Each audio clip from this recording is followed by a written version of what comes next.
இதன் பின்னரும் நீங்கள் அவர்கள் உங்களை விட்டு விலகி கொண்டால், ரசூலா பார்த்து அல்லாஹ் சொல்றான், இவ்வளோ பேசிட்டு இவ்வளோ தூரம் அட்வைஸ் பண்ணிட்டேன். தௌபா எடுத்து பாருங்க, கடைசி வசனம் இது.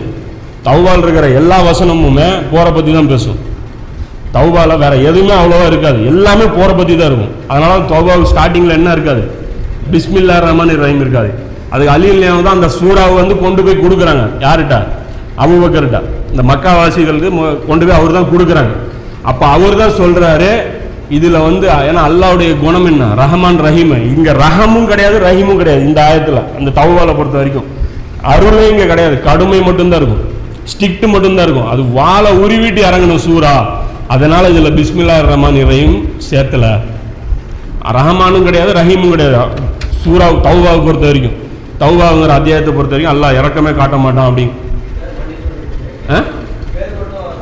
பேர் மன்னிப்புன்னு இருக்கு. அது வந்து அந்த தபுக் போர்ல இருந்த சஹாபாக்கள் இருந்தாங்க இல்லையா, 3 பேர் போருக்கு போகாமல் இருந்தாங்க இல்லையா, அவங்களுக்கு மன்னிப்பு வந்து இதுல கிடைக்குது. அதனால வந்து மனுஷன் பேர் அப்படி இருக்கு. ஆனா இது பயங்கரமான ஒரு சூறா. காஃபிர்களுக்கு டைஜஷன் ஆகாத சூறா இதுதான். எல்லாமே நமக்கு எதிராக, அதாவது நம்ம விரும்பினாலும் சரி விரும்பாட்டியும் சரி நம்ம மேல விதிஷ்டான். அல்லாஹ் சொல்றான் பாரு நபியே, இதன் பின்னரும்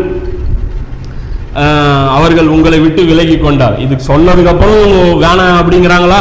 எனக்கும் உங்களுக்கும் இடையே அல்லாஹ்வே போதுமானவன், வழிபடக்கூடிய நாயன் அவனை என்று வேறு யாரும் இல்லை, அவன் மீதே நான் பரிபூர்ணமாக நம்பிக்கை கொண்டுள்ளேன், அவன்தான் மகத்தான அரிசின் அதிபதி என்று நீர் கூறி விடுகிறார். சொல்லிட்டு அவங்கள்ட்ட இருந்து கை கழுவிடு அப்படிங்கிறாங்க.